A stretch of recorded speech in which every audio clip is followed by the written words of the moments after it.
इस दुनिया में कोई भी कार्य असंभव नहीं है।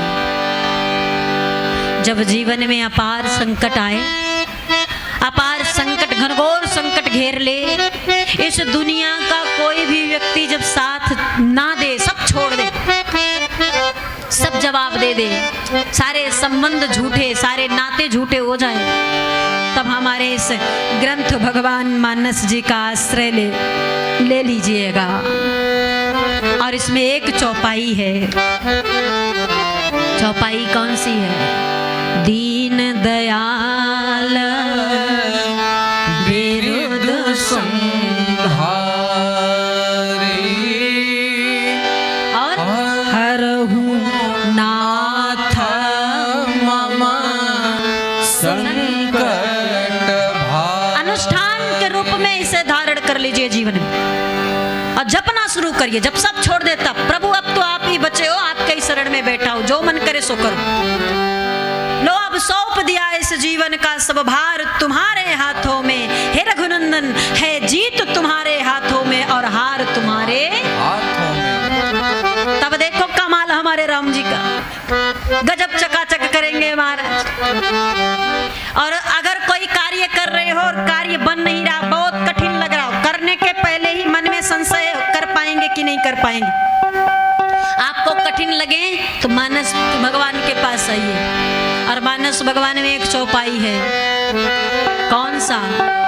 कौन सो काज कठिन जग माही और जो नहीं होए तात तुम पार। ऐसा संसार का कौन सा कठिन कार्य है जो भगवान नहीं कर सकते? बताइए जरा, है कोई काम ऐसा? लेकिन इसके लिए संकल्प करना पड़ेगा, विश्वास करना पड़ेगा, शिव जैसा विश्वास करना पड़ेगा, तब जाकर ये मानस की चौपाई आपके जीवन में आनंद फैलाएगी। ज्यादा नहीं, एक चौपाई, दो चौपाई पढ़ लो, 1 घंटा 2 घंटा नहीं लगता 2 चौपाई पढ़ने में। मंगल भवन अमंगलहारी, कितना समय लगा? हाँ, मिनट भर भी नहीं लगा होगा, क्षण मात्र में आपने चौपाई गा दी। 2 चौपाई नित्य प्रति गाने का संकल्प जीवन में ले लीजिए। कितना भी काम होगा, कितना भी व्यस्तता होगी, कितनी भी समस्याएं आएंगी, कितनी भी बाधाएं विघ्न आएंगे, लेकिन चौपाई पढ़ना नहीं छोड़ेंगे, ऐसा संकल्प मन में कर लीजिए। फिर इस चौपाई का आनंद जीवन में देखिए, गजब बरसेगा, आनंद आएगा। बस 2 चौपाई। किसी ने कहा आज चौपाई नहीं पढ़ पाए, क्यों नहीं पढ़ पाए? जब रोज संकल्प लिए तो आज क्यों नहीं पढ़ पाए? देर में उठा, देर में नहाया, व्यस्त था, समय नहीं मिला। अरे देर में उठे, देर में नहाए तो देर में पढ़ लेते। उसके लिए ये तो नहीं कितने बजे ही पढ़ना है, इसी अवस्था में पढ़ना है। अरे आपको देर हो रहा था, आप नहाए, मोटरसाइकिल पर बैठे और अपने काम पर निकल गए क्योंकि देर हो रहा था, तो मोटरसाइकिल पर बैठ करके जाते समय भी मंगल भवनय मंगलहारी द्रवो सुदशरथ अजिर बिहारी। तभी तो गा सकते हो ना, मोटरसाइकिल चला रहे हो, मस्ती में गाओ।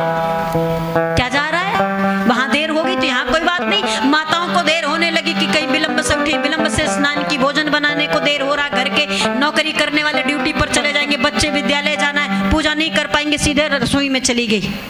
कर्म ही पूजा है, कर्म करो अपना निष्ठा के साथ। लेकिन रोटी बनाते समय अगर गाओगी तो क्या भगवान रोक देंगे?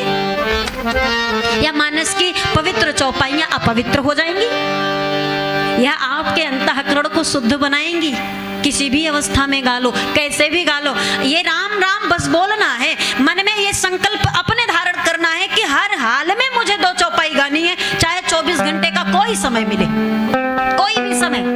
सुबह में भोर में उठ करके ही नहीं, या स्नान के बाद पूजन करें तभी नहीं, जब भी आपको समय मिले। इतनी छूट मानस भगवान ने दिया है कि जब भी समय मिले, सब काम खत्म करने के बाद अकेले बैठो जब, तभी पढ़ लो 2 चौपाई। सोने जा रहे हो तभी पढ़ लो 2 चौपाई, कुछ नहीं बिगड़ेगा।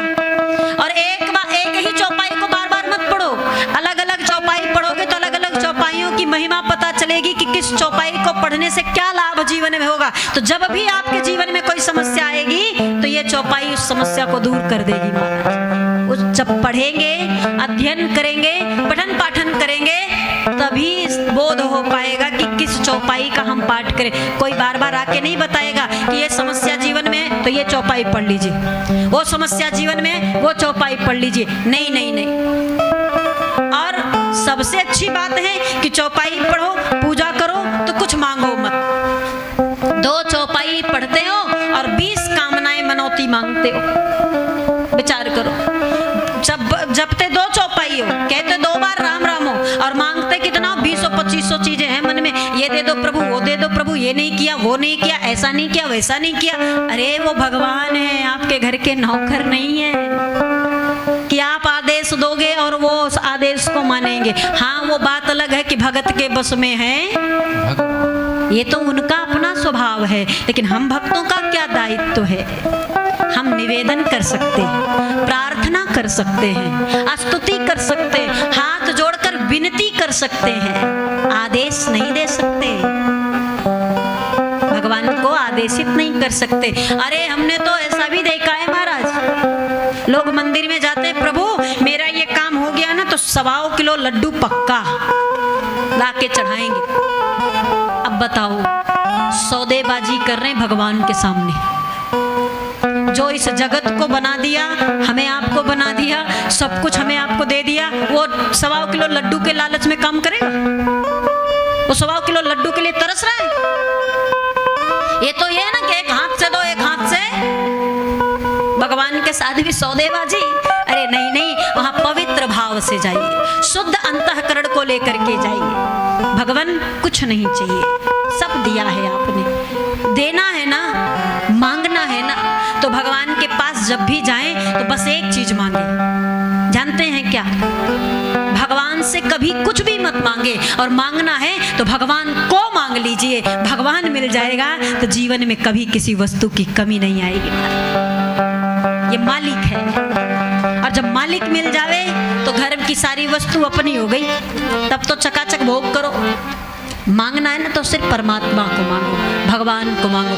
दृढ़ विश्वास के साथ भगवान का चिंतन करो, दृढ़ विश्वास के साथ भगवान का गान करो, भजन करो, कीर्तन करो, राम राम जपो। विश्वास अति आवश्यक है, इसीलिए पहले शिव कथा गाए। ये विश्वास की मूर्ति हैं, भक्तों में विश्वास को देखा है गोस्वामी तुलसीदास जी ने, कि जितने चाव और भक्ति भाव के साथ व्यक्ति राम कथा सुन रहा है, क्या उस राम कथा के पहले शिव कथा भी सुनेगा? इसलिए गा दिया। लेकिन लोग जो सुनते हैं उन्हें राम कथा समझ में आती है, नहीं तो नहीं समझ में आती।